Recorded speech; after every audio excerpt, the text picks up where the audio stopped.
자, 여러분 328페이지에 우리 양도소득 금액을 구하기 위해서 양도 차익에서 공제되는 장기 보유소득 공제입니다. 차, 장, 소요. 자, 그때 장기 보유소득 공제 적용 요건부터 바로 봅니다. 장기 보유소득 공제는 국내에 소지하는 자산 중에서 다음에 해당하는 것에 한해서 적용하는데요. 동그라미 1번 토지 건물로서 보유하는 몇 년이요? 3년 이상이 됩니다. 반드시. 단 미등기 양도자산은 제외하고요. 미등기 양도하는 자산은 장기 보유소득 공제를 배제합니다. 동그라미 2번 부동산을 취득할 수 있는 권리 중에서 조합원 입주권 대상인데 가로 안에 몇 줄이죠? 단 조합원으로부터 취득한 것은 어떻게 한다? 제외합니다. 원조합원 입주권만 말하는 거죠. 자, 이런 거라고 그랬습니다. 여기 보시면요. 여기 보시면 이 시점이 공법에서 배우는 관리처분계획 인가일이에요. 그러면 관리처분계획 인가일 전에 종전 주택이 있습니다. 관리처분계획 인가하면 다 때려보시겠죠? 그리고 조합원 입주권을 받습니다. 그래서 조합원 입주권이 몇 년 전에 장기 보유소득공제 대상으로 추가가 됐는데요. 입주권 자체를 갖고 있다가 팔 때 그 조합원 입주권에 대해서 장기 보유소득공제를 인정해 주게 한 게 아니에요.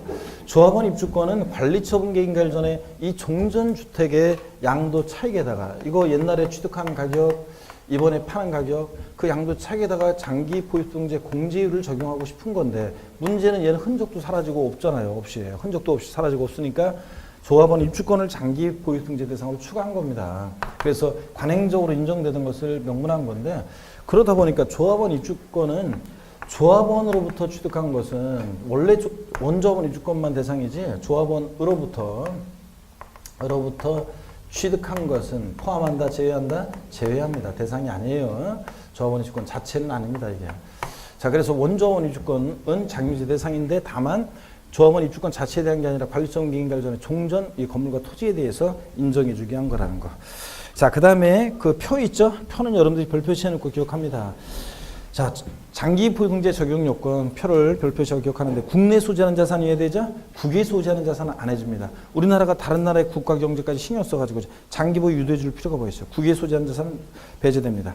토지 건물 조합원 입주권만 대상이지 토지 건물 조합원 입주권 이외 양도 자산은 장기 보유 대상 아니고요. 또 그 다음에 조합원으로부터 취득한 것 조합원 입주권 제외한다고 그랬죠? 원조합원 입주권만 말하고 반드시 등기돼야지 미등기 양도하는 자산은 배제됩니다. 그리고 반드시 몇 년? 3년 이상 보여야 합니다. 그럼 지금까지 읽은 얘기를 정리해보면 장기 보유소득공제 대상은 국내에 소지하는 등기되고 3년 이상 보유한 토지 건물 및 조합원 입주권이 대상입니다. 아시겠습니까, 여러분? 예, 그럴 때 요거요. 3년 이상 보유. 이게 이제 작년에 좀 이따 나오지만 양도소득세가 과세되는 1세대 1주택인 고가주택은 장기 보유소득공제 적용을 받을 수 있거든요. 작년 시험에 어떻게 나왔냐. 양도소득세가 과세되는 1세대 1주택인 1세대 1주택인 고가주택에 고가주택 가로 해놓고 2년 6개월 보유. 그리고 장기보유세 공제받을 수 있다. 이렇게 지문이 나왔어요. 자, 틀린 지문 고르는 거에서 틀린 거 이게 정답이었는데 왜 틀렸어요? 자, 2년 6개월 보유했으니까 장기보유세 받을 수 있다 없다? 없습니다. 몇 년 보유해야 돼? 3년입니다. 자, 그 다음에 그 표 옆에다가 중요한 거 이걸 써놓으셔야 되는데 중요한 건데 2016년 개정세법이요. 법령이 정하는 비사업용 토지 있잖아요. 법령이 정하는 비사업용 토지 필기가 돼 있어야 되는데 자, 수업을 기존에 들었던 분들은 비사업용 토지가 올해 2016년 1월 1일 이후 양도분부터는 장기 보유소득공제 공제 대상이 됐다는 거. 자, 그래서 비사업용 토지가 2015년까지는 장기 보유 대상이 아니었는데 이제 올해부터 공제 대상이 되냐 안 되냐 물어보면 공제 대상은 됐습니다. 시험에 나오면 전국의 학원 다니는 수험생들은 다 맞히겠지만 누구나 다 강조를 했을 거니까. 그 다음에 1세대 2주택 이상 다주택자가 1세대 2주택 이상 다주택자가요. 1세대 2주택이든 3주택이든 100주택이든 그 먼저 양도하는 주택에 대해서 역시 공제 대상이 됩니다. 다주택도 그중에 먼저 양도하는 주택의 경우에 2주택자든 3주택자든 100주택자든 장기 공제 대상이 된다는 거 다주택도. 요건 꽤 됐어요. 바뀐 지가. 하여튼 비사업용 토지에 공제 대상이 됐다는 걸 반드시 상식처럼 알아둡니다. 그래서 요거 옆에다 적어 놓으시고요. 그 다음에 어떻게 공제를 하느냐. 양가로 3번 장기 보유소득공제 공제액입니다. 장기 보유소득공제액은 해당 요건을 충족한 자산의 양도 차익 가로는 생략하고 그 아래로 두 줄 내려와서 보유기한별 공제를 곱한 금액으로 하는데 바탕색 박스에 나와 있죠? 장기 보유등재액은 해당 재산의 양도 차익에다가 보유기한별 공제를 곱한 금액으로 합니다. 왜 더럽게 자꾸 양도 이러느냐. 이거라고 그랬습니다. 여기 보세요. 장기 보유등재는 보세요. 차장이에요. 양도 차익에서 공제하는 거잖아요. 차장이니까 양도 차익에서 공제하는 거니까 자, 양도 차익에다가 보유기한별 공제를 곱한 금액을 공제하는 겁니다. 근데 시험에서 어떻게 바꿨냐? 장기 보유별 공제는 양도 가액에 공제를 곱한 금액으로 한다. 장기 보유등재액은 양도 소득금액에 보유기한별 공제를 곱한 금액으로 한다. 이렇게 바꿔서 두 번 나왔습니다. X고 뭐라고요? 양도 차익에다가 보유기한별 공제를 곱한 금액으로 합니다. 왜 따라서 해보고 싶어요? 양도 차익에다가 보유기한별 공제를 곱한 금액으로 합니다. 그 다음에 양가로 3번 다시 위에 올라가서 보시면 장기 보유별 공제액 있죠? 첫 번째 줄 끝에 가로를 다시 봅니다. 밑줄입니다. 조합원 입주권을 양도하는 경우에는 도정법 규정에 따른 관리처분 계획 인가전 토지분 또는 건물분의 양도 차익으로 한정한다 밑줄이에요, 여러분. 자, 무슨 얘기냐면 여기 보세요. 조합원 입주권에 대한 장기 보유별 공제 공제액은 어떻게 구하느냐? 입주권 자체에 대한 이 조합원 입주권 자체에 대한 요것에 대한 양도 차익.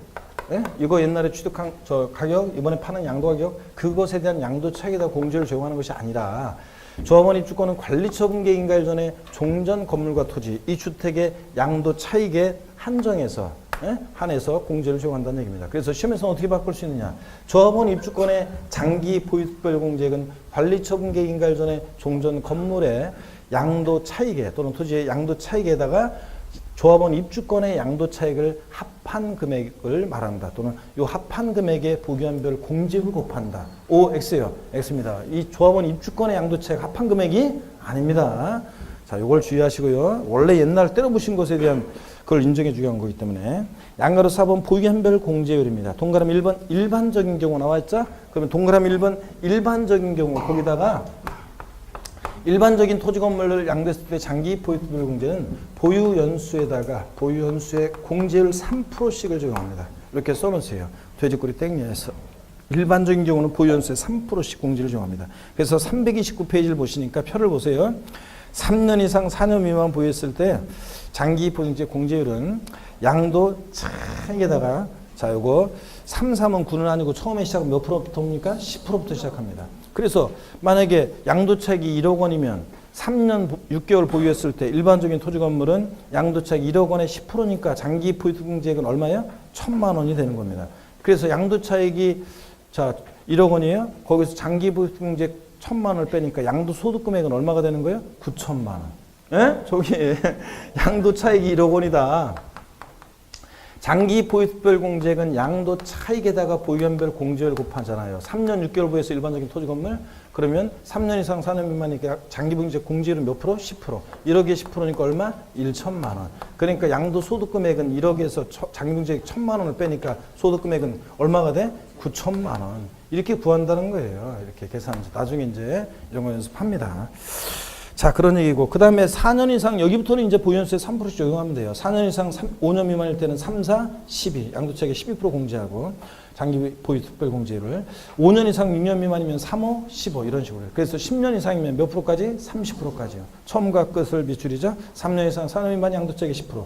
이런 식으로 해서, 자, 10년 이상이면 양도차익이 30% 밑줄이고요. 동그라미 2번, 거주자로서 과세되는 1주택의 경우 이렇게 나왔어요. 그 무슨 얘기냐, 이거. 이것도 동그라미 2번에다가 돼지꼬리 땡녀에서 뭐라고 썼냐면 자 양도소득세가 과세되는 1주택이라는 게 있어요. 자 1세대 1주택이고 장기 보유등재를 받으려면 3년 이상을 보여야 되는데 원래 1세대 1주택은 2년만 보여도 비과세잖아요. 그런데 1세대 1주택은 2년만 보여도 비과세인데 자 과세되는 경우가 있느냐? 있습니다. 얘네들은 하여튼 보유연수에다가 공제를 8%씩을 적용해요. 양도세 과세는 1세대 1주택. 대표적인 예가 어떤 거냐? 고가주택 등의 경우가 그렇습니다. 아까 자 실거래가에 9억 원 초과하는 고가주택은 1세대 1주택 비과세권 갖췄어도 비과세 배제한다고 그랬잖아요. 그죠? 그렇기 때문에 양도소득세가 과세되는 1세대 1주택인 고가주택의 경우 장기 보유특별공제 적용을 배제한다 그러면 틀려요. 배제하는 게 아니라 받을 수 있어요. 예? 자 다만 예, 왕창 해줍니다. 보유연수에 몇 프로씩? 8%씩 공제를 해줍니다. 자 이게 어떤 거냐면 서울 강남에 어떤 사람이 2000년 정도에 부동산을 자 주택을 하나 샀어요, 주택을. 1세대 1투이고, 투기 목적 없고, 실거주 목적으로 쭉 그 집에서 살았어요. 그런데 이번에 팔려고 했더니 고가주택이라고 그래가지고 실거래가 보건 초과해서 고가주택이라고 비과세 안 해줘요. 이런 사람 너무 억울하잖아요. 장기 보유한 집밖에 없는데. 장기 보유자를 유도하고 우대지구에서 인정하는 게 장기 보유증이기 때문에 이런 사람을 왕창해 줍니다. 양도소득세 과세되는 1세대 1투 이런 고가주택 같은 애들은 보유연수 몇 프로씩? 8%씩 공제를 해줍니다. 이렇게 써놓으시고. 그래서 어떻게 공제를 해주느냐. 표를 보니까 3년 이상 사는 미만이면 양도차익의 83, 24. 양도차익의 24%부터 밑줄. 자, 그 다음부터 보세요. 4년 이상 5년 미만이면 84, 32, 31%. 5년 이상 6년 미만이면 85, 40. 이런 식으로 해서 10년 이상 보였을 때 밑줄입니다. 양도차익이 최대 몇 프로까지? 80%까지 확대 적용합니다. 24%부터 80%까지. 양도소득세 과세되는 1세대 1주택의 경우에 그렇습니다. 고가주택 같은 게 예고요. 자, 그리고 비고자가 양도했을 때는 지금 볼 필요 없습니다. 심화이론 때 보고요. 자, 내려와서 동그라미 3번 보유기간입니다. 자, 보유기간에 따라 장기 보유통지는 공제를 달리하는데 일반적으로 그 보유하는 취득일로부터 양도일까지로 계산합니다. 예외적인 것들은 나중에 심화이론 때 배울 건데요. 한 장 넘겨서 330페이지 보니까 비읍번에 있잖아요. 비읍번에 비사업용 토지의 경우, 비사업용 토지의 경우는 밑줄입니다. 장기 보유통지 적용 시 보유기간이 2015년 12월 31일까지 취득한 비사업 토지의 경우는 2016년 1월 1일 부터 보유한을 기산한다 그랬습니다. 밑줄 쫙이고요. 무슨 얘기냐? 2016년 1월 1일 이전에 취득한 것은 비사업토지 보유한 계산할 때 2016년 1월 1일부터 시작을 해요. 그러면요, 여러분 보세요. 비사업용 토지를 취득한 지 한 4, 5년 됐어요. 근데 2016년 1월 1일 이후부터는 양도부터는 장기 보유통지 공제 대상이 된다고 그랬어요, 지금. 그죠? 아까 된다고 그랬습니다. 그런데 실질적으로는 보세요. 보유기간이 장유재 받으려면 3년 이상 보유해야 되는데 보유기간이 2016년 1월 1일부터 시작하니까 앞으로 실질적으로 장유재 받으려면 비사업 토지는 몇 년 더 있어야 돼? 3년 더 있어야 됩니다. 그러니까 올해나 내년에 비사업 팔았을 때는 실질적으로는 장유재 받을 수 있다 없다? 없네요, 결국은. 그죠? 그래서 보유기간이 이때부터 계산한다는 거. 근데 시험에서 비사업용 토지가 장유재 공제 대상이 되냐 안 되냐고 물어보면 공제 대상은 된다는 거. 아니, 공제 대상은 된다니까. 비사업 토지가 공제 대상이 되냐 안 되냐고 물어보면 공제 대상이 됐습니다. 올해부터는. 아셨죠? 근데 실질적으로는 이제 보유기간이 2010년 1월 1일부터 시작하니까 실질적으로는 못 받는다는 얘기죠. 올해 팔았을 때는. 그렇지만 자, 2016년부터 장유재 공제상이 됐다는 건 반드시 알으셔야 돼요. 대상이 되냐 안 되냐 물어보면 대상이 돼요. 그래서 장기 보유지 대상에 등기되고 3년 이상 보유한 토지 건물 이 대상이라고 나오면서 그 토지에 비사업용 토지 제외 이름 틀려요. 비사업 토지도 어떻게 한다? 포함입니다. 여러분 아시겠습니까? 그 다음에 그 2번 양도소득 금액의 구분 계산은 또 격가지 내용이라 다음에 심화이론 때 5월 달에 배웁니다. 331페이지 양도소득 과세 표준입니다. 개요. 분류과세. 거주의 양도소득에 대한 과세 표준은 종합소득이나 퇴직소득에 대한 과세 표준과 어떻게 합니까? 별도로 구분해서 계산합니다. 분류과세하니까 양도소득은 다른 종합소득이나 퇴직소득과 합산하여 계산한다. 땡이죠? 예. 계산구조. 양도소득 과세 표준은 어떻게 구하느냐? 소기과입니다. 가필, 차장, 소, 기과요. 양도소득 금액에서 소, 기, 기본공제를 공제해서 과세 표준을 구합니다. 그럴 때 양도소득 과세 표준을 구하기 위한 자, 양도소득 금액에서 공제되는 기본공제 한번 봅니다. 자, 양가를 보면 공제 대상 자산이요. 양도소득세 대상 자산은 밑줄입니다. 보유한에 관계없이 모두 양도소득 기본공제 대상이 된다 밑줄이요. 다만 또 밑줄이죠. 미등기 양도자산은 제외한다 밑줄이요. 잘 보세요. 그래서 제가 계속 강조를 드렸어요. 양도소득 기본공제는 뭐만 아니면 미등기 양도만 아니면 싹 다 깔아줍니다. 그래서 등기가 됐는데 안 된다 그러면 무조건 틀려. 아셨죠? 등기됐다 그러면 무조건 기본공제는 부계자산이든 자산 종류, 보유한 관계없이 무조건 다 받을 수 있습니다. 기본공제는. 뭐만 아니면 미등기 양도만 아니면. 내가 분명히 오늘 얘기했어요. 양가로 2번 공제금액입니다. 공제금액. 양도소득 있는 거주에 대해서 다음에 밑줄입니다. 소득별로 해당 과세 기간에 양도소득금액에서 각각 연 250만 원 공제한다 밑줄이고 여러분 소득별이 어떤 거냐 소득별. 이때 말하는 소득별에서 소득은 저기 가필, 차, 장, 소 저 양도 소득금액별로 공제한다는 얘기입니다. 여기서 소득은 저 가필, 차장, 소 계산 계산 문서 속에서 가필, 차장, 소, 요 양도 소득 금액에서 공제하는 게 기본공제니까 저기서 소득별로 각각 공제할 때 소득은 어떤 소득을 말한다? 이 양도 소득 금액별로 공제한다는 얘기입니다. 요 양도 소득 금액인데 양도소득금액별로. 근데 그래서 돼지꼬리 땡냐 해가지고 소득별에 돼지꼬리 땡겨서 뭐라고 써느냐. 시험에서는 양도소득 기본공제는 양도자산별로 공제한다. 양도자산별로 공제하는 게 아니라 뭐라고요? 소득금액별로, 소득별로 각각 공제합니다. 양도자산별로 그러면 틀려요. 토지는 건물 뭐 이렇게 양도자산별로. 장기 보유공제가 양도자산별이지 기본제는 양도소득별로 각각 공제합니다.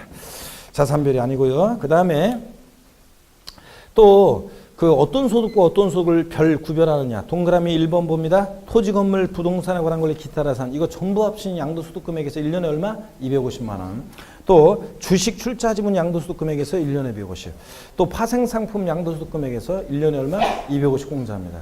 그러니까 저 어떤 사람이 토지나 건물 같은 부동산도 팔고 주식도 팔고 파생상품 팔았습니다. 기본공제 최대 얼마 받을 수 있다고요? 750만 원 지금 받을 수 있다는 얘기입니다. 양가로 3번 공제 방법을 봅니다.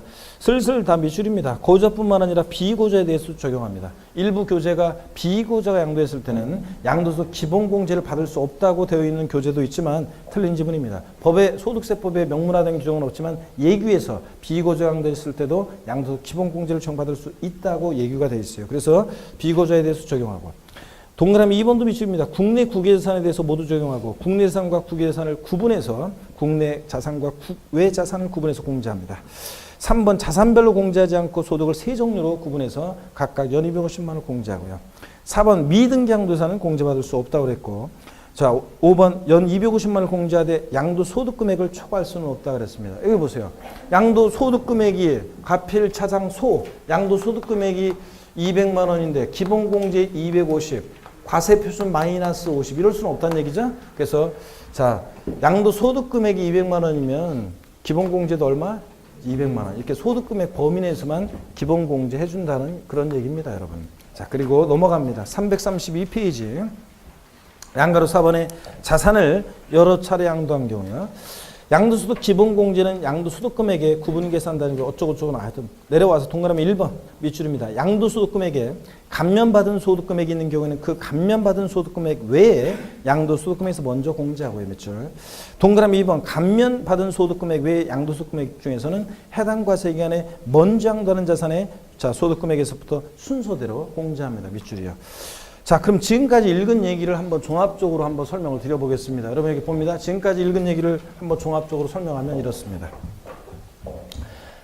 갑이라는 자 거주자가 있습니다. 갑이라는 거주자가 양도를 하는데 자 갑이라는 거주자가 양도를 하는데 여기에 이 거주자가 국내 우리나라 국내에 5년 주소나 거소를 두고 있는 그런 거주자입니다. 자, 이 거주자가 국내 자산을 양도를 했는데 국내 자산 부동산 등을 토지, 건물, 부동산에 관한 권리, 기타 자산 이거 전부 합친 양도소득 금액이 1억 원이고 자, 그 다음에 주식 양도한 소득 금액이 1억 원이고 또 파생상품 양도한 소득 금액이 파생상품 양도한 소득 금액이 1억 원입니다. 국외에서도 또 똑같이 양도했어요. 국외에서도. 그래서 예를 들자면 부동산 등 양도한 소득 금액이 1억 원 주식 양도한 소득 금액이 1억 원 자, 그 다음에 파생상품 양도한 소득금액이 1억 원입니다. 그랬을 때 양도소득 기본공제를 최대 얼마 받을 수 있겠는가 아까 봤죠. 얼마 받을 수 있습니까? 예? 자, 여기서 기본공제 250 받습니다. 또 주식 관한 소득금액 구별해서 기본공제 받습니다. 또 파생상품도 다른 소득금액과 구별해서 기본공제 250입니다. 국내 자산과 국외 자산은 구별해서 기본공제 해준다고 그랬습니다. 여기서 얼마? 250. 여기서 얼마? 250. 자, 또 아이고 힘들어하시. 여기서 또 얼마? 250. 자, 그래서 토탈에서 거저 양도했을 때 국내 국외에서는 다 양도했을 때는 최대 얼마까지요? 최대 얼마까지? 1,500만 원까지 자, 최대 기본공제를 받을 수 있다는 얘기입니다, 여러분. 예? 이 얘기고. 국내 자산만 양도했을 때는 750만 원이고요. 예? 최대 받을 수 있고. 또 봅니다. 이번에는 갑이라는 양도자가 1월 1일부터 12월 31일까지 기간 동안에 이때 건물을 양도했는데 양도소득 금액이 300만 원. 자, 또 토지를 양도했는데 양도소득 금액이 400만 원 나왔습니다. 자, 다른 거 없고요. 등기됐고요. 기본공제 최대 얼마를 받을 수 있겠는가? 얼마 받을 수 있습니까? 얼마? 예? 자, 여기 봅니다. 건물 양도 시에 기본공제 받을 수 있죠? 얼마? 250만 원이요. 자, 토지 양도 시에 받을 수 있어요? 없어요? 없지. 왜냐면 토지, 건물, 부동산에 관한 걸 기타 자산 얘네들은 전부 합친 양도소득 금액에서 1년에 얼마? 250이에요. 또 양도한 순서대로 공제해 주니까 여기서 이미 받았으니까 토지 양도세는 받을 수 없습니다. 250이고 또 봅니다. 을이라는 양도자가 1월 1일부터 12월 31일까지 기간 동안에 이때 자 또 건물을 양도했는데 양도소 금액이 200만 원 나왔습니다. 더 이상 양도한 건 없습니다. 기본공제 얼마를 받을 수 있겠는가? 예? 얼마요? 200만 원. 소득금액 범위 내에서만 해주는 거라고 그랬죠? 200만 원 받습니다. 그러면 못 받은 원래 기본공제 250만 원인데 못 받은 50만 원은 다음 연도로 2월에서 공제받을 수 있다 없다? 없습니다. 그냥 소멸입니다, 여러분. 아셨죠? 예. 자, 우리 얼굴이 오늘 낯선 수강생도 있네. 자, 우리 항상 수업을 들었었는데 내가 오늘 처음 눈에 띄는데. 예. 자, 나랑 눈 마주치는 그대는 알겠지? 지금 주황색? 본인 알겠지? 그 오늘 왜 이렇게 다소곳이 수업을 듣고 있는 모습 보는데 오늘 처음 본 것처럼 우리가 낯설지 오늘? 언제 왔죠 학원에? 일주일 어쩐지 일주일 됐으니까 낯설지. 아유 어쩐지 다른 사람들은 다 그 얼굴들이 눈에 익은데 일주일밖에 안 됐구나 역시. 그래서 일주일밖에 안 되는데도 그래도 하여튼 잘 차분하게 잘 듣고 있어요. 그래도 좋습니다. 하여튼 부지런히 따라와서 잘 하여튼 해내길 바라고 여러분 봅니다. 예, 그래서 잘하고 있고 인상 쓰지 말고 근데 괜찮아요. 하여튼 잘 지금 듣고 있어요. 자 봅니다. 여기 보시면 병이라는 사람이 1월 1일부터 12월 31일까지 기간 동안에 양도를 하는데 이 사람이 자 토지를 양도했는데 자 양도소 금액이 300만 원 또 비상장 주식도 양도했는데 양도소 금액이 200만 원 뭐 파생상 또 팔아도 괜찮은데 이렇게만 하겠습니다. 기본공제 최대 얼마를 받을 수 있겠는가? 자, 토지 양도시의 기본공제 얼마야? 자, 250만 원 받고 그 다음에 요 주식과 나머지 애들은 소득금액 구별하죠? 그래서 주식에서 소득금액 범위 내에서 얼마? 200만 원 받습니다. 그러니까 토탈에서 얼마? 450만 원의 기본공제를 받습니다, 여러분. 아시겠습니까, 이거? 이런 얘기입니다. 자, 그 다음에 계속 이어서 보겠습니다. 자, 332페이지 05번에 양가로 5번 참 332 상단에 양가로 5번은 공동 소유 재산을 양도한 경우요. 공동으로 소유하는 재산을 양도하는 경우는 소유 준별로 각각 양도세를 신고하기 때문에 여기 밑줄입니다. 두 번째 줄 중간에 공동 소유자 각각 양도소 금액에서 250만 원을 기본 공제 받을 수 있다 밑줄이요. 여러분, 이건 어떤 얘기하면 이런 얘기예요. 여기 보세요. 만약에 자, 요 얘기는 어떤 얘기냐면 부부 공동 소유 자산이 있어요. 갑과 을 부부 공동 소유 자산인데 양도한다 그러면 장기 보유통제는 5월 달에 또 물적 공제, 인적 공제 하면 설명을 드리겠지만 장기 보유통제는 물적 공제라고 해서 양도자 인적상 안 봐요. 물건만 봐요. 양도하는 자산별로 공제예요. 장기 공제는. 그래서 이 자산이 장기 보유통제 요건을 갖췄다? 그러면 해줍니다. 단독 소유든 공동 소유든 물건만 보고. 근데 기본 공제는 인적 공제라고 해서 그 양도자 인적상을 고려해요. 공동 소유다. 공동 소유자 각각 기본 공제를 기본 공제 각각 250만 원 해줍니다. 그러니까 단독 명의로 돼 있을 때보다 부부 공동 명의로 돼 있으면 양도득세를 절세할 수 있는 이유가 몇 가지가 있는데 그 중에 하나가 기본 공제 250만 원 어떻게 해요? 더 받잖아요. 단독 명의로 돼 있을 때보다 기본 공제 250만 원을 더 받아요. 그래서 공동 소유 재산의 경우 기본 공제는 공동 소유자 각각 기본 공제해 준다. 아시겠습니까, 여러분? 이 얘기입니다. 그다음에 양가로 6번 장기문제 기본제 비교는 다음에 심화이론 때 좀 더 비교해 보겠고 여러분이 한번 읽어 보시고요. 05번의 양도소득세 산출세액입니다. 개요 거주자 양도소득세는 해당 과세기간의 양도소득 과세표준에다가 세율을 중에서 계산한 금액을 자 산출세액으로 하는데 양도세 세율이요. 과세표준에 곱하기 세율인데 이제 가필차상 소기익과 과세표준 구했으니까 곱하기 세율인데요. 양도세 계산 시 양도소득 과세표준에 적용되는 세율은 다음과 같다. 여기부터 밑줄입니다. 첫 번째 줄 끝에 이 경우 하나의 자산이 다음에 따른 세율 중 둘 이상 세율에 해당할 때는 해당 세율을 적용해서 계산한 양도소득세 산출세액 중 어떤 거? 큰 것을 그 세액으로 한다. 밑줄 쫙이요. 자, 우리 취득세나 재산세에서 이런 거 배웠어요. 동일한 대상 물건이 2개 이상의 세율에 해당하면 그중 어떤 거? 큰 거만 좋아해. 높은 세율 정한다 그랬습니다. 높은 세율. 높은 세율 정한다 그랬는데 여러분 보세요. 자, 동일한 대상 물건이 2개 이상의 세율에 해당하면 그중 높은 세율 정한다. 낮은 세율 정한다 그러면 틀리잖아요. 근데 이제 양도소득세는 조금 표현이 다른 게 동일한 대상 물건이 2개 이상의 세율에 해당하면 각각 해당되는 세율을 적용해서 산출세액을 구한 다음에 산출세액 중 어떤 거? 큰 것을 그 세액으로 합니다. 아시겠죠? 바꾼다면 뭐 작은 것을 세액으로 한다 바꾸겠지. 자, 그 다음에 333페이지 넘어갑니다. 우리 교재가 양도세, 세율, 토지 건물, 양가로 이용 부동산에 관한 권리 따로따로 띄어서 설명하고 있는데 따로따로 구분해 설명하고 있는데 한꺼번에 같이 가기 때문에 같이 몰아서 설명합니다. 기타 대상까지 쭉 제가 설명을 드릴 거고 양가로 4번과 5번 주식과 파생 상품은 몰라도 돼요. 다 고르는데 지장이 없을 것이고 자 여기 봅니다. 이제 가필 차상 소기과에서 과세 표준 구획과 곱하기 세율에서 산출세 구할 때 양도세 세율에 관한 얘기인데 우리 교재에 나와 있는 얘기를 제가 좀 보기 편하게 정리해 드립니다. 다음 주에 뭐 요약집 나오면 요약집에서 다 또 제가 설명하는 대로 다 정리가 되어 있고 핵심 요약 정리 제 카페 오늘까지 배운 부분에 대해서 다 핵심 요약 정리 올라가 있고 여러분들이 나눠드린 문제보다 좀 더 많은 문제가 이미 다 올라가 있어요. 제 카페에.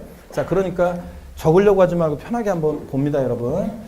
양도소득세 세율은 세율 구조가 비누예요. 비례세율과 누진세율, 비례세율, 누진세율 다 정되는데요. 대상 종류별로 달라집니다. 토지, 건물, 자, 그 다음에 부동산에 관한 권리요. 세율이 달라지는데, 얘네들은 일단 세율이 같이 가요. 자, 토지, 건물, 부동산에 관한 권리. 근데 이때 건물에서 주택은 제외됩니다. 주택은 일반적인 건물과 달리 따로 낮은 세율이 적용되기 때문에 주택은 제외하고 또 부동산에 관한 권리에서 조합원 입주권은 또 제외합니다. 입주권도 주택과 함께 낮은 세율이 적용되기 때문에 그렇습니다. 자, 토지, 건물, 부동산에 관한 권리. 얘네들 미등기 양도했다 그러면 세율이 70% 최고 높은 세율이 적용됩니다. 양도세는 미등기 양도하면. 등기가 됐다 그러면 보유기간에 따라 달라지는데요. 1년 미만 보유하고 양도한다 그러면 토지, 건물, 부동산에 관한 권리는 50%입니다. 얘네들. 그 다음에 양도세 세율이 1년 이상 보유하면서 2년 미만 보유하고 양도한다. 자, 그러면 양도세 세율은 40%입니다. 얘네들. 그 다음에 등기되고 2년 이상 보유하고 양도할 때 등기되고 2년 이상을 보유하고 양도한다. 그러면 여기 보세요. 과세 표준 금액의 크기에 따라서 6에서 38%까지 과표구한 5단계, 5단계 초과 누진세율을 적용합니다. 5단계 초과세율을. 자, 그런데 다만 주의할 것은 비사업용 토지의 경우에요. 자, 단 비사업용 토지의 경우는 등기되고 2년 이상 보유했을 때 비사업용 토지도 보세요, 여러분들. 비사업용 토지도 미등기 양도하면 70%예요. 자, 1년 미만 보유하고 양도하면 50%예요. 1년 이상 2년 미만 보유하면 40%예요. 근데 비사업용 토지 보세요. 이 비사업용 토지가 근데 우리 2016년 올해 개정되는데 지금 우리 교재 반영이 안 돼 있으니까 이걸 잘 보셔야 됩니다. 비사업용 토지는 이 6에서 등기되고 2년 이상 보유해서 양도할 때 6에서 38%이 초과 누진세율을 우리가 흔히 소득세에서는 기본세율이라고 해요. 종합소득세가 이렇게 세율이 돼 있고 이걸 기본세율이라고 소득세에서 얘기하는데 이 기본세율, 6에서 38% 초과세율, 이 기본세율에다가 10%로 추가세율을 적용합니다. 10% 더한 추가세율을 적용해요. 그래서 10% 추가세율을 적용하다 보니까 올해 양도분부터 비상토지 그러다 보니까 보세요. 그럼 과세표준금액의 크기에 따라서 자, 과세표준금이 이따 보겠지만 1,200만 원 이하면 16%.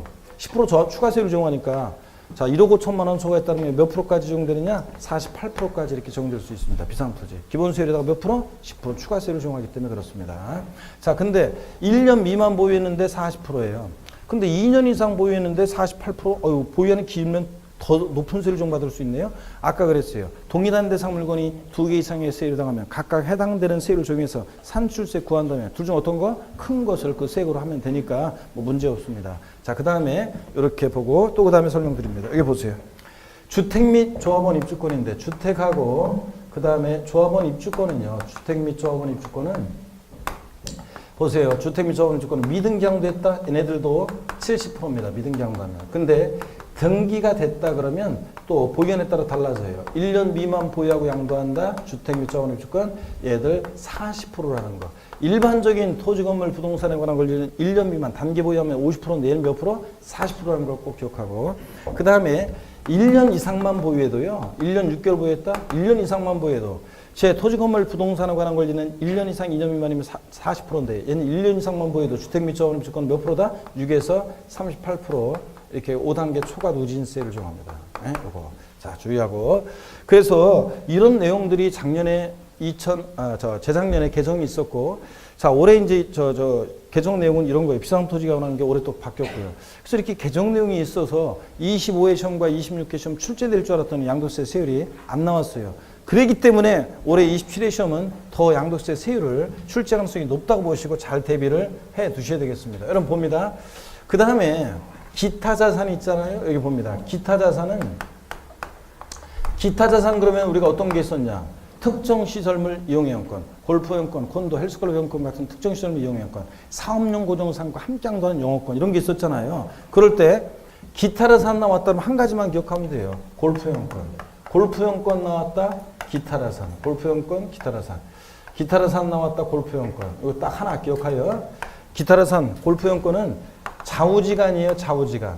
보유기간 이런 거 뭐 등기부 관계없이 좌우지간 얘네들은 무조건 6에서 38% 자, 초과 누진세율을 정합니다. 6에서 38% 무조건 얘는 초과 누진세율을 정합니다. 6에서 38% 5단계 초과 누진세율이에요. 그래서 골프이용권 1년 미만 보유하고 양도하는 골프이용권의 양도세 세율은 40%이다. 아니 50%이다. 그렇다지만 아니고 기타 자산은 좌우지간 뭐라고요? 6에서 38%입니다. 네, 연락이 적지 말고 교재 어차피 다 있는 거에다가 핵심 요약정이 다 돼 있고 카페. 그 다음에 요약집 나온다고 그랬잖아요. 외우라니까 뭘 연락이 적고 있어요, 여러분들. 자, 그것도 나중에 되는 거다. 자, 기타 자산은 좌우지간, 골프이용권은 초과누수세율입니다. 그러면 요거 세율을 여러분이 무조건 외우셔야 돼요. 양도세 세율을 계속 반복해서 외우셔야 되고. 그러면 333페이지 다 설명을 드렸어요. 양가로 1번, 2번, 3번 다 설명드렸고 양가로 4, 5번은 필요 없고요. 334페이지로 넘어갑니다. 참고를 보니까 자, 5단계 초과누진세율이라는 게 나와 있죠. 초과누진세율이란 다음의 세율을 말하는데 이는 종합소득 과세표준에 적용되는 기본세율과 동일한 세율. 하여튼 우리가 소득세에서 이걸 기본세율이라고 하는데 자, 봅니다. 6에서 38% 과세표준 금액이 1,200만 원이 하면 6% 세율이 적용돼요. 시험에 몇 년 전에 나왔던 게 이런 거예요. 한번 들어보세요. 1세대 2주택이고요. 자, 1세대 2주택이고 그 당시에는 2년이었는데 지금 1년으로 바뀌어야 되는데 1세대 1주택이고 1년 이상을 보유했어요. 1세대 1주택이고 2주택 죄송합니다. 1세대 2주택이고 2년 이상을 보유했어요. 그리고 과세표준 금액이 1,000만 원이에요. 몇 프로 세율이 적용되느냐. 자, 1세대 2주택이고 1년 자, 그럼 과세죠. 먼저 양도하는 주택. 그리고 먼저 양도하는 주택이 만약에 자, 1년 이상을 보유했어요. 자, 그러면 등기됐고 2년 이상 보유했다. 자, 1년 이상을 보유했다. 그러면 주택 및 저금주권은 1년 이상만 보유해도 6에서 38% 초과누수세율인데 과세표준 금액이 1,000만 원이라고 조건에 나왔었어요. 1,200만 원 이하니까 몇 프로 세율이 적용돼? 6%. 이런 게 시험에 나왔습니다. 6% 고르는 거. 예? 1,200만 원 이하일 때 과세표준 1,200만 원이면 6%고요. 그 다음에 이런 식으로 해서 1억 5천만 원 초과했을 때 9,010만 원 플러스 그 3억 원 초과 금액의 38%라고 돼 있죠? 오타입니다. 3억 원을 1억 5천만 원으로 고칩니다. 자, 옛날에 3억 원인데 이걸 갖다가 못 고친 것 같아요. 하여튼 9,010만 원 플러스 3억 원을 얼마로? 1억 5천만 원. 초과 금액의 38%로 고칩니다. 그래서 자, 6에서 38% 이렇게 5단계 초과누진세율은 어떤 때 6에서 38% 5단계 초과누진세율이 적용되느냐. 토지 건물 부동산에 관한 권리 등기되고 몇 년 이상 보였을 때 2년 이상 보였을 때 6에서 38% 초과누진세율이고 자, 주택 및 저금주권은 등기되고 몇 년만 1년 이상만 보여도 6에서 38%고 기타 자산은 그냥 좌우지간 그냥 초과누진세율이 적용되고요. 아시겠습니까, 여러분? 이런 때 이렇게 초과누진세율이 적용됩니다. 기본세율. 과세표준 금액 처음과 끝은 알아두셔야 돼요. 1,200만 원 이하면 몇 프로? 6%. 1억 5천만 원 초과하면 몇 프로? 예? 1억 5천만 원 초과하면 38% 이렇게. 근데 다만 비삼용 토지 등기되고 2년 이상 보유하고 양도하는 비삼용 토지는 그 6에 38% 기본세율에다가 몇 프로? 10% 추가세율을 적용해가지고 16%부터 몇 프로까지? 48%까지 적용될 수 있다는 거. 이것도 알아둡니다.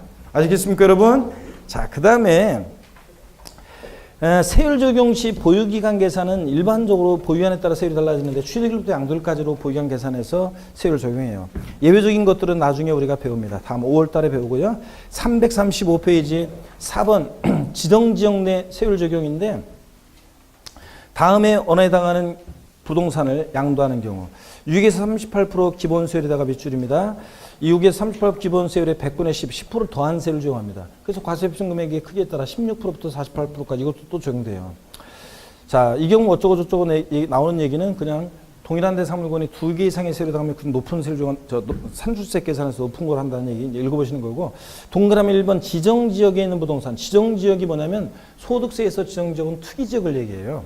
자, 투기지역 내에서 1세대 3주택 이상 해당하는 그 주택을 양도하거나 2번은 이제 주택과 입주권도 주택수 계산에 포함해서 주택 수합이 3개 이상이거나 자, 중요한 거 아니고요. 일단은 나중에 강조 드릴 건데 중요한 거 아니고요. 동그라미 2번 그 맨 끝에 동그라미 2번 하나 둘 세 번째 줄에 포함한다 그 옆에 공란 있잖아요. 그 공란에다가 3번에 놓고 뭐라고 써놓냐면 비사업용 토지 써놓으세요.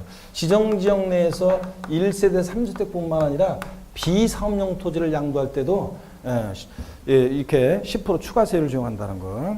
그 다음에 동그라미 3번 또 그 밖에 부동산 가격 급등하고 이거는 몇 번으로 고쳐? 4번으로 번호를 고칩니다. 됐습니까, 여러분? 그래서 1, 2, 3, 4. 네 가지. 동그라미 4번까지. 됐습니다. 중요한 거 아니고 별로 나중에 또 강조 드릴게요. 06번 미등기 양도재산을 보겠습니다. 이건 이제 중요하죠. 기본적으로. 양도세 세율은 올해 하여튼 꼭 알아두셔야 되는 거고요. 자, 특징을 봅니다. 미등기 양도했을 때. 고개 한번 드시고요. 공기가 굉장히 지금 그 장마철에 그 습하면서 그 그냥 왠지 끈적끈적한 그 무더위 있잖아요. 그 느낌이에요, 지금. 이러면 집중이 확 떨어지는데, 진짜 공부하는 수험생의 이런 분위기는. 고개 한번 드시고, 어깨 한번 돌리시고, 뒤로도 돌리고. 프리스타일로 알아서 몸을 좀 푸십니다, 여러분. 예? 아이고, 자, 몸을 좀 푸시고. 예.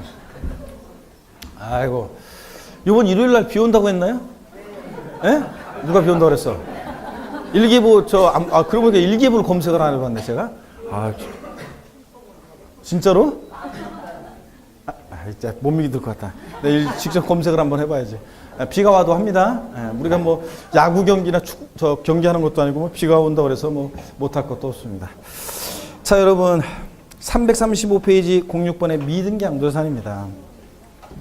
미등기 양도했다. 자기 명의로 취득한 등기하자고 팔면은 불이익을 주게 되는데 특징을 봅니다. 양가로 1번 제목이 매출이요.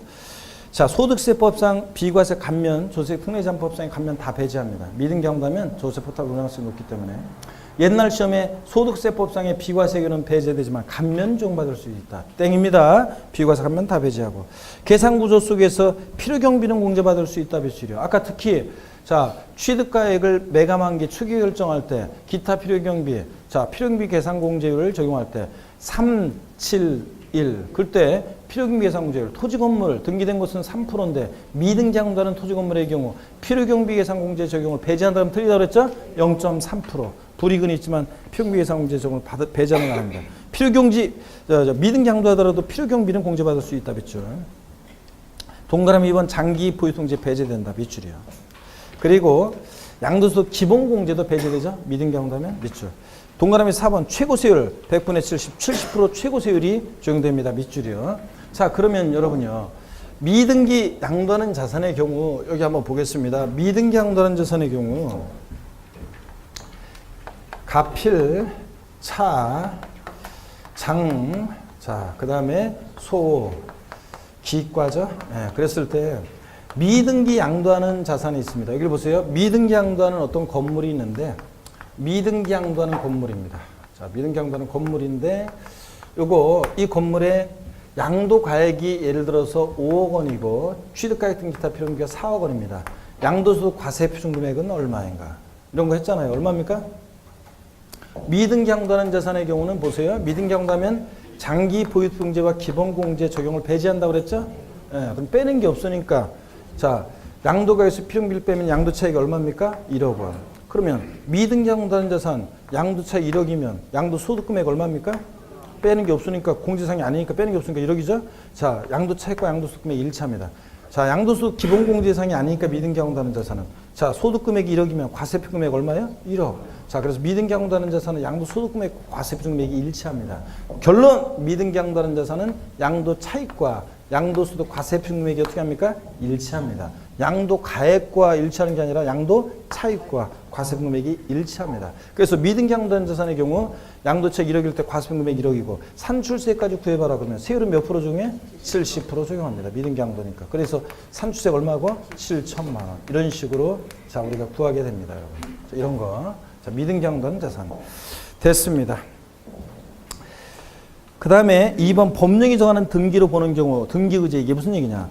자, 다음에 해당하는 사유로 등기가 불가능한 경우에는 등기할 수 없는 정당한 사유가 있으므로 미등기일지라도 등기된 것으로 보아서 미등기에 따른 불이익을 받지 않는다는데 미등기 양도한 것에 대한 정당한 사유가 있다고 봐서 불이익을 주지 않는 경우가 있습니다.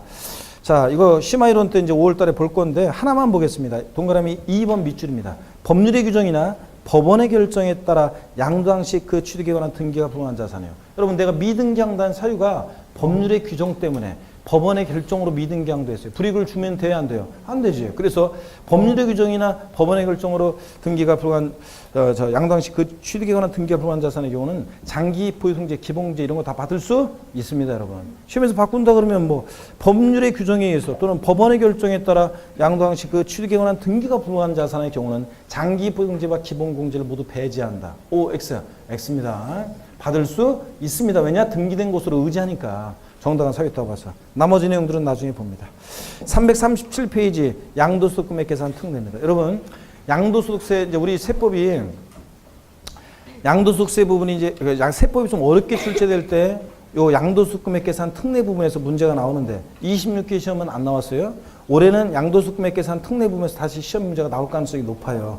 그럴 때, 특히 중요한 것은 2번 배우자 및 직계림속 간 증여재산에 대한 이율과세 특례예요. 25회 시험 때 나왔지만 또 개정 내용이 있고 그래서 좀 주의 있게 보시고 338페이지 한 장 넘기셔서 하단에 3. 부당행위 계산 부인 규정에 대한 특례 있죠? 이것도 최근에 시험에 몇 번 나왔지만 이것이 올해 또 출제 가능성이 또 상당히 높아 보이고요. 그래서 잘 보셔야 됩니다.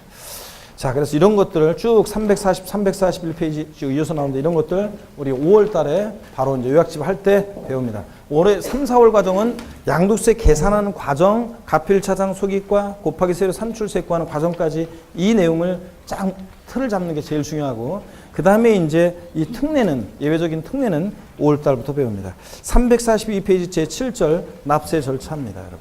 자, 거기 다 왔어요, 이제. 힘을 내시면서 봅니다. 납세 절차, 납세지 있죠?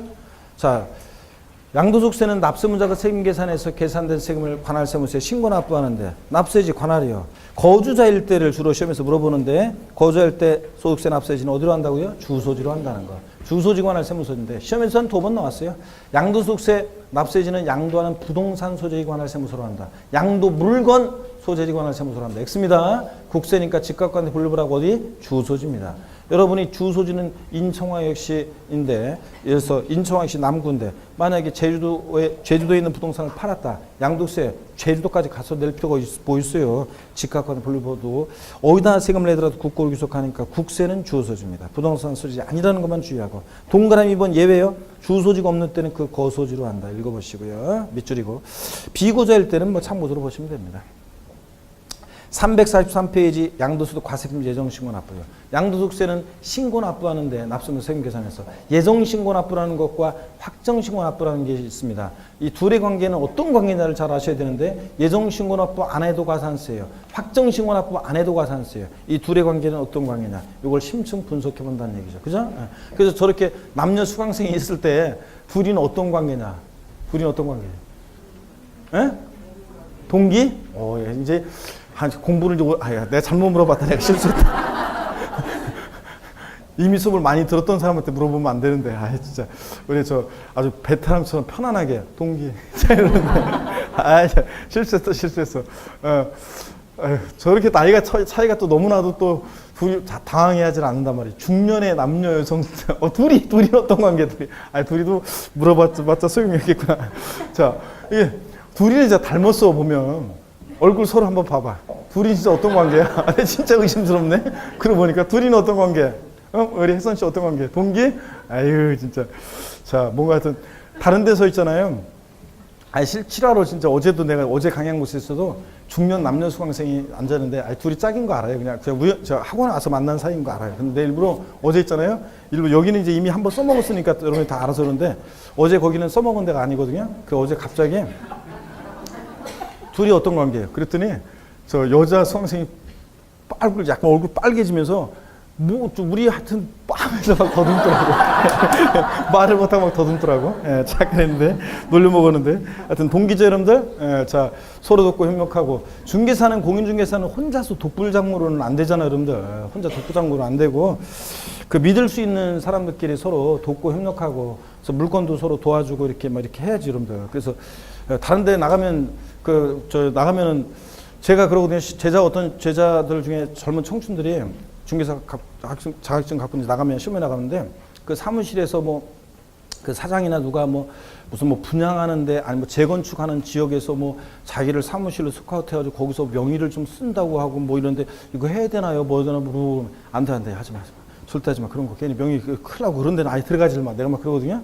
괜히 믿을 수 없는 사람들 이렇게 괜히 큰일 나요. 그래서 근데 동기든 그래도 어느 정도 여러분들 검증이 되잖아요. 여러분들 1년 동안 지켜봤으니까 이 사람이 어떤 사람인지는 다 아니까 서로들 하여튼 믿고 서로 돕고 협력하고 그래야죠. 예, 그러니까 서로 옆 사람하고 친하게도 지내고 그래요. 특히 제가 항상 얘기합니다. 젊은 청춘들은 예? 자, 젊은 청춘들끼리만 항상 그 20대들은 20대들끼리만 몰려다녀요. 맨날 20대들끼리 몰려다녀봤자 도움될 거 하나도 없어 나중에. 도움이 안 돼. 그 옆에 있는 그 저기가 도움이 안 된다고 나한테. 내 중개업하거나 뭐 앞으로 인생 살아갈 때 도움이 안 돼요. 20대들은 누가 같이 친하게 되느냐? 엄마 뻘 되는 40대, 50대 이런 사람들을 가고 누나 뭐 아니면 청님 그러면서 잘 따라다니라고 언니 그러면서 그래야지 하나라도 나중에 도움이 되고 그렇습니다. 그리고 우리 40, 50대, 60대 분들은 젊은 청춘들하고 자꾸 어울려야 돼. 밥도 사주고 그러면서, 밥 사주고 그러면서. 그 젊은 청춘들하고 자꾸 어울려야지 자꾸 젊어지고 젊은 기를 받고 파이팅하고 이렇게 됩니다. 아시겠습니까, 여러분? 그래서 서로들. 자, 같은 또래끼리만 어울리지 말고. 342, 3페이지. 그래서 예정신고 납부, 확정신고 납부는 어떤 관계냐 한번 본격적으로 보겠습니다. 1번의 예정신고 및 기한입니다. 양도소득세 대상 자산, 가로 안에 파생상품 제외되어 있는데 밑줄입니다. 파생상품은 예정신고 납부 뭐 없어요. 밑줄이고. 을 양도한 고자는 양도소 과세표준을 다음에 구분에 따른 기간에 따라 납세일이 관할 세무서에 예정신고해야 되는데 세 번째 줄 밑줄이죠. 이 경우 양도차익이 없거나 양도차손이 발생한 경우에는 예정신고하여야 한다고 그랬습니다. 밑줄이요. 그래서 양도차익이 없거나 양도차손인 때는 예정신고 할 필요 없다. 하지 아니할 수 있다. 생략할 수 있다. 다 틀리다고 그랬습니다. 반드시 해야 되고. 양가로 1번입니다. 토지, 건물, 부동산에 관한 권리 기타 자산을 양도했을 때는 일반적인 경우에 밑줄이죠. 그 양도일이 속하는 달에 말일로부터 몇 개월? 2개월이요. 양도일로부터 2개월 아니에요. 양도일이 속하는 달에 말일로부터 2개월. 꼭 확인해야 되고 서술형 나왔을 때도. 자, 별거 아니지만 시험에서 단골로 물어본다고 그랬어요. 그래서 여러분들이 반드시 예정신고 기한 언제인지는 상식처럼 다 알고 계셔야 됩니다. 여기 보세요, 여러분들. 자, 생일로 제가 항상 물어보고 그랬었는데 우리 다솔 생일이 언제라고 그랬지? 9월 며칠? 9월 16일? 아이고 자 9월 16일 부동산 아유 저 뭐야 그 내가 시험만 멀지 않았으면 생일을 좀 챙겨줄 수도 있었는데 시험이 너무 가까운 것 같다. 9월 16일이면 자 한번 보겠습니다. 부동산을 자 9월 16일 날 양도를 했습니다. 예정신고 기한은 언제인가? 언제입니까? 언제예요? 네, 양도일로부터 2개월 그래서 11월 16일 이거 아니라고 그랬습니다. 아니고 양도일이 속하는 달에 말일로부터 2개월이니까 양도일이 속한 달에 말일로부터 2개월이니까 언제냐? 11월 30일. 어떤 수강생은요 11월 말이요 그러는데 11월 말이면 11월 20일인지 25일인지 27일인지 30일인지 알 수 없잖아요. 정확히 얘기해야 됩니다. 정확히 11월 30일을 예정신고 기한으로 합니다. 여러분 아셨죠? 요거고. 그 다음에 또 봅니다. 동그라미 2번입니다. 국토의 계획 및 이완한 법률에 따른 토지거래 계약에 관한 허가구역 안에 토지를 양도할 때 토지거래 계약 허가를 받기 전에 대금을 청산하는 경우 밑줄이고 그 허가일이 속하는 달에 말일부터 몇 개월? 2개월이요. 양도일이 속한 달 말일부터 2개월 아니에요. 허가일이 속한 달 말일부터 2개월입니다. 이건 어떤 거냐? 여기 봅니다. 어떤 거냐면 토지거래 허가구역 내 거래인데 자, 허가일 전에 토지거래 허가구역 내 거래인데 허가일 전에 대금이 청산됐대요. 대금이 청산됐습니다. 자, 그러면 허가 전에 대금 청산됐다 그러면 자, 양도일이 아니라 일반적으로는 대금 청산일이 양도일이니까 양도일이 속한다 말일부터 2개월이는데 이런 경우에는 허가일이 속한다 말일부터 2개월이라고 했습니다. 대금 청산일이 2016년 4월 20일이다. 4월 20일이고 근데 허가일이 5월 4일이다. 자, 그러면 요 허가일이 속한다 말일로부터 2개월이 내니까 언제입니까? 7월 31일을 예정신고 기한으로 합니다. 토지거래 허가구역 내거래. 자, 이것도 만약에 양도일이 속한다 말일부터 2개월이나 이런 식으로 하게 된다면 어떤 문제점이 생기냐? 성질 급한 사람이 대금 청산일 4월 20일 지나서 4월 21일 날 양도세를 예정신고 납부했는데 토지거래 허가구역 내 거래에서 5월 4일 날 허가를 못 받아요? 여러분 민법 배우죠? 토지거래 허가구역 내 거래는 허가를 못 받으면 완전 꽝이죠? 완전 다 꽝이잖아요. 다 꽝이지. 그러다 보니까 양도세 낸 거 다 돌려줘야 되잖아요, 여러분들. 돌려받아야 되고 바빠 죽겠는데 그러면 안 되잖아요. 그러니까 자, 허가 전에 대금 청산된 자산의 경우 토지거래 허가구 명의 거래는 계약이 완전히 유효하게 된 허가일이 속한다. 말일로부터 몇 개월? 2개월 내에 예정시효가 납부하도록 합니다. 반대 같은 경우는 어떻게 하냐? 허가 후 대금이 청산됐다. 허가 후 대금이 청산됐을 때는요. 허가받아서 계약은 유효하지만 양도가 없기 때문에 허가 후 대금 청산됐을 때는 원칙으로 돌아가서 양도일이 속한다. 말일로부터 2개월이냐 이렇게 합니다. 예? 그러니까 어떤 게 나중인지 보면 돼요. 허가 전에 대금 청산됐어. 계약 유효하게 되는 허가일이 속한다. 말일로부터 2개월이냐. 아셨죠? 이거 시험에도 이미 나왔고요. 그 다음에 양가로 2번 주식 또는 주식 및 출자짐을 양도한 경우. 자, 그 양도일이 속하는 분기 말일로부터 2개월이네. 주식은 빈번한 거래가 이루어지니까 몰아서 합니다. 분기별로 몰아서요. 양도일이 속하는 분기 말일로부터 언제? 2개월입니다. 1년을 4, 3분기로 나눠서 1, 2, 3, 4, 5, 6, 7, 8, 9, 10, 11, 12 이렇게 나눴을 때 9월 우리 16일 우리 다솔 생일. 자, 여러분들이 좀 잘 챙겨주시고 9월 16일 날 비상장 주식을 양도했다. 예정신고기한은 언제인가? 9월 16일 날 비상장 주식 양도해서 예정신고기한 언제입니까? 1, 2, 3, 4, 5, 6, 7, 8, 9 아니다. 내가 원하는 생일이 아니었네. 쏘리. 생일이 언제지? 12월 13일? 아, 이것도 내가 원하는 생일이 아니다. 자, 생일이 언제? 2월 며칠? 18일? 좋습니다. 2월 18일 날 그러면 여기까지 왔네. 벌써 우리가 2월 18일 날 비상장 주식을 양도했습니다. 예정시공기한 언제입니까?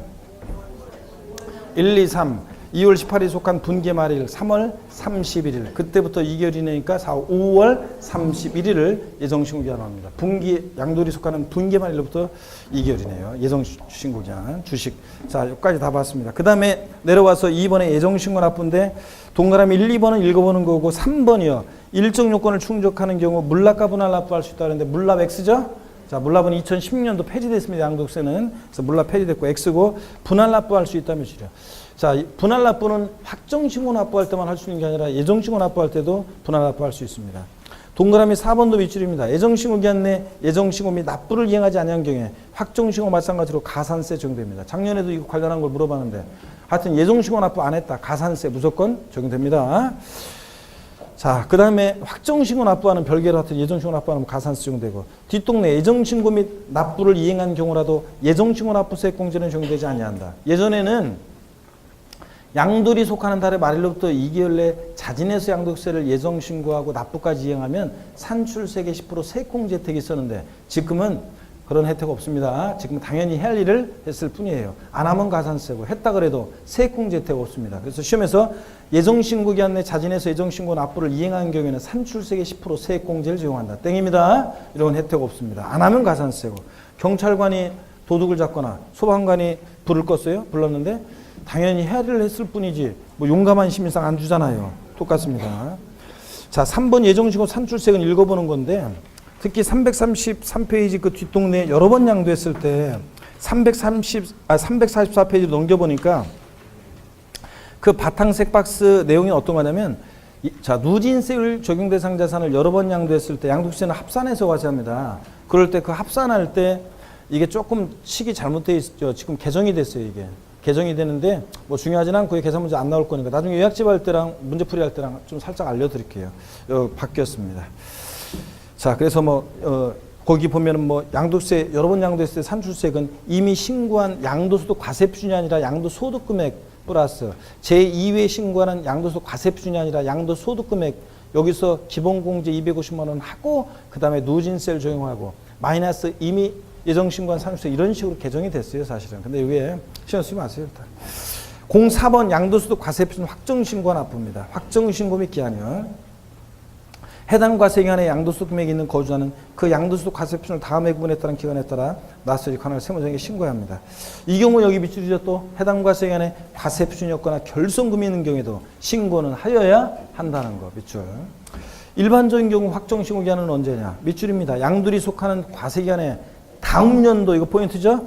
5월 1일부터 5월 30일까지입니다. 밑줄. 최근에 시험에 나온 것도 유치하게도 양도소득 확정신고 기한은 양도일이 속하는 과세기간에 다음 연도 6월 1일부터 6월 31일까지로 한다. 아니에요. 5월 1일부터 5월 30일까지입니다. 자, 다음 연도. 동그라미 2번 국토의 계획 및 이완한 법률에 따른 토지거래 계약에 관한 허가구역 안에 토지를 양도할 때는 토지거래 계약 허가를 받기 전에 대금 청산했다. 그럼 어떤 게 나중이에요? 허가일. 허가 전에 대금 청산됐으니까 허가일이 나중이잖아요. 이럴 때는 토지거래계획에 관한 밑줄입니다. 허가일, 양도일이 아니라 허가일이 속하는 과세기간에 역시 다음 연도 5월 1일부터 5월 30일까지를 확정신고 기한으로 합니다. 동그라미 3번은 소득세법 내용이 아니라 중요하지는 않습니다. 양도소득세 비과세 또는 감면을 적용받고 그 요건을 사후적으로 충족하지 못했다면 그 사유가 발생한 날이 속하는 달의 말일로부터 이견이 있는데 참고적으로 그냥 보시고요. 2번 확정신고 납부 읽어보는 거고 3번 확정신고 생략 중요합니다. 동그라미 1번 밑줄입니다. 예정신고를 한 자는 해당 소득에 대한 확정신고를 하지 아니할 수 있다 밑줄이요. 예정신고 한 경우에도 확정신고는 생략할 수 없다. 예정신고를 한 경우에도 확정신고는 반드시 하여야 한다. 이러면 틀려요. 예정신고 한 자는 확정신고하지 아니할 수 있습니다. 밑줄이고 동그라미 2번도 밑줄입니다. 다음의 경우에는 근데 예정신고를 하더라도 반드시 확정신고를 하여야 한다 그랬습니다. 밑줄이고 어떤 경우냐 세 가지 경우가 있는데 기억번만 밑줄 그어서 알아두시면 니은번, 디귿번은 그 비슷한 의미예요. 기억번 밑줄입니다. 당연도의 누진세 일종 대상 자산에 대한 예정신고를 2회 이상 한 자가 이미 신고한 양도소득금액과 합산해서 신고하지 아니한 경우에는 예정신고 했더라도 확정신고를 또 하여야 합니다. 자, 그러면 쭉 설명을 한번 드려보겠습니다. 여기 봅니다, 여러분들. 자, 여기 봅니다. 쭉 한번 설명을 드리겠습니다. 어떤 얘기냐면 이런 얘기입니다. 여러분 고개를 드시고요. 자, 예를 들어서 갑이라는 양도자가 1월 1일부터 이거 지난 순환에도 소개해드렸던 겁니다. 1월 1일부터 12월 31일까지 기간 동안에 이때 건물을 양도했는데 양도소득 금액이 3천만 원 나왔습니다. 이것에 대해서 양도일이 속한 달의 말일부터 이겨지네 예정신고를 했습니다. 예. 자, 그리고 더 이상 양도한 게 없을 때요. 그 다음 연도 5월 1일부터 5월 31일까지 확정신고 기한 내 확정신고를 해야 되느냐. 자, 예정신고 한 자는요. 확정신고하지 아니할 수 있습니다. 아, 뭐하러 또 해요. 세금 계산 달라질 게 없는데 서로 바쁜데. 그러니까 예정신고 한 자는 확정신고하지 아니할 수 있습니다. 또 이 사람이요. 또 같은 연도에 토지도 팔았습니다. 양도소득 금액이 2천만 원입니다. 여러분 양도소득세는 인세예요. 1월 1일부터 12월 30일까지 양도자별로 이 양도소득을 전부 다 어떻게 합니까? 합산해서 과세한다고 그랬습니다. 자, 그러니까 이게 비례세율 대상이면 50%나 자, 70% 이렇게 비례세율 대상이면 합산하든 따로따로하든 상관없지만 누진세율 대상이다. 그러면 얘기가 틀려집니다.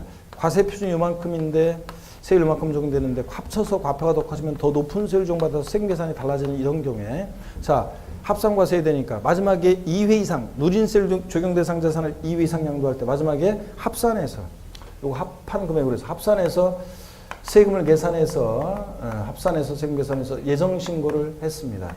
자, 그리고 더 이상 양도한 거 없습니다. 그럼 다음 연도에 뭐하러 또 확정신고해? 예정신고 한 자는 확정신고하지 아니할 수 있습니다. 이렇게 아까도 누진세율 대상 자산 여러 번 양도할 때 예정신고 산수세 구하는 거 배우는데 합산해서 과세합니다. 그래서 그 1회 양도소득 금액, 2회 양도소득 금액 합산하고 거기서 이제 기본공제 250만 원 빼고 누진세율 적용하고 그 다음에 기납부한세 빼고 이렇게 해서 두 번째 이제 합산해서 예정신고를 하는 겁니다. 자, 산수세. 이게 뭐예요? 하여튼 합산해서 예정신고를 했어요. 그럼 더 이상 양도할 거 없으니까 확정신고하지 않아도 됩니다. 근데 문제는 자, 누진세율 중대상 자산 합산하면 과표 달라지고 세금 계산 달라지는 이런 경우에 합산하지 않고 2회 이상 양도하면서 요것에 대해서만 예정신고를 했어요. 그럴 때는 반드시 그 다음 연도에 합산해서 세금을 계산해서 확정신고를 하여야 한다는 얘기입니다. 물론 이제 신고는 합산해서 계산해서 신고하는 거고 납부는 이미 기납부한세 이때 낸 거 뺀 나머지만 납부하면 되고요. 아시겠습니까, 여러분? 그래서 예정신고 한 자는 확정신고하지 아니할 수 있다. 다만 누진세율 중대상 자산 같은 걸 여러 번 양도하거나 그럴 때 마지막에 이런 것들을 감안해서 합산해서 예정신고 같은 것을 했어야 되는데 그러지 않았을 때는 반드시 그 다음 연도에 예정신고 했더라도 확정신고를 하여야 한다는 얘기입니다, 여러분. 자, 이렇게 해서 설명을 드렸고 니은번, 디귿번도 같은 의미입니다.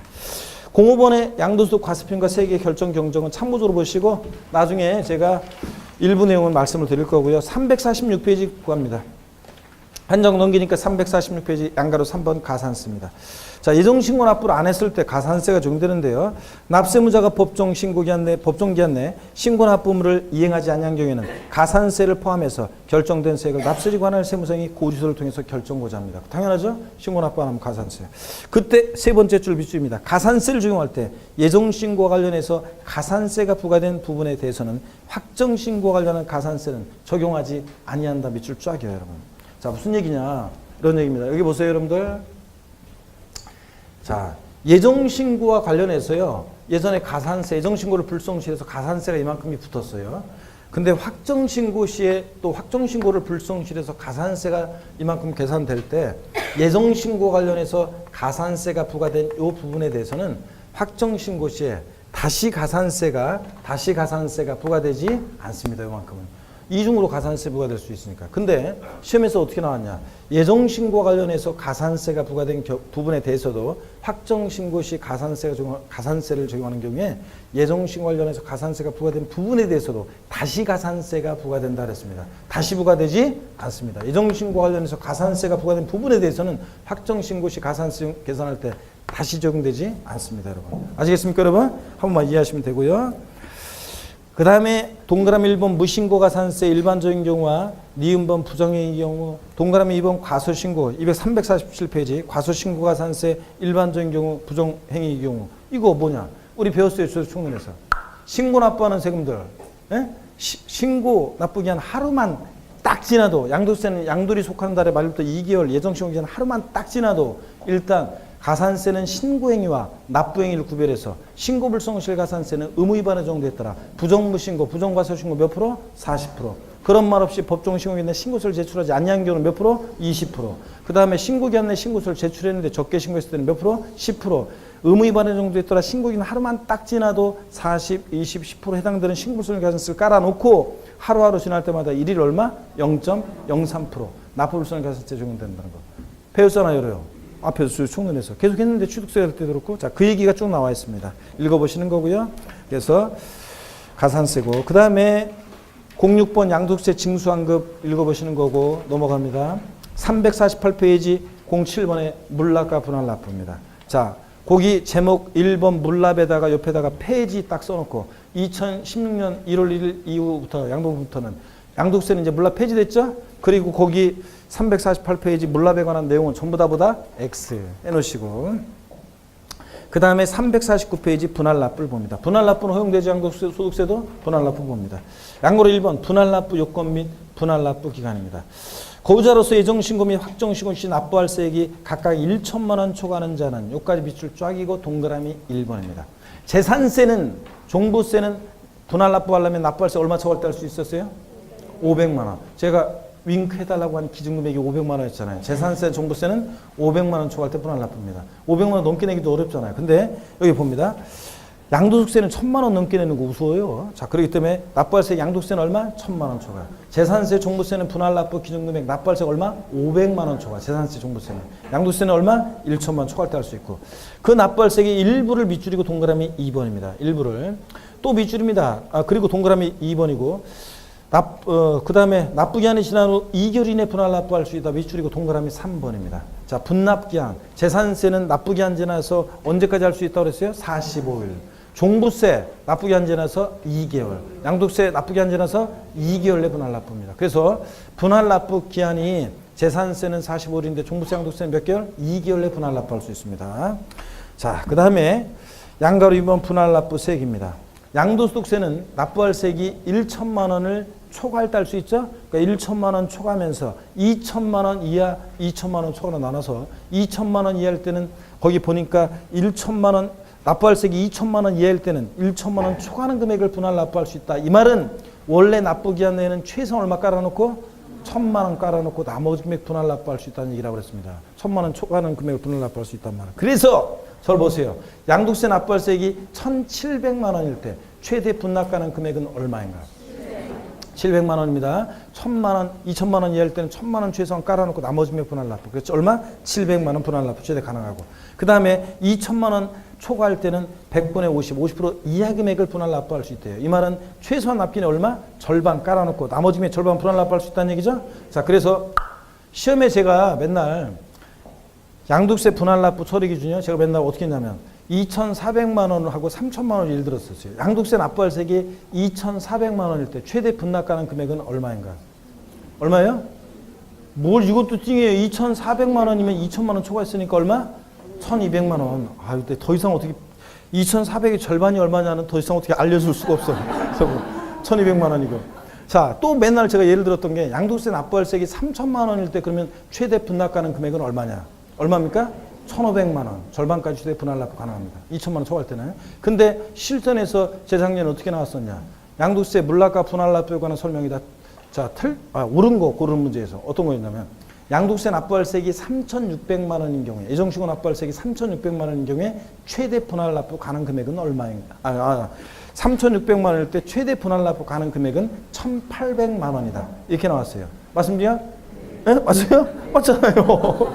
자, 아니 지금 눈을 동그랗게 뜨는 사람이 있어서 그래. 맞잖아요. 3,600이니까 1,800만 원. 맞죠?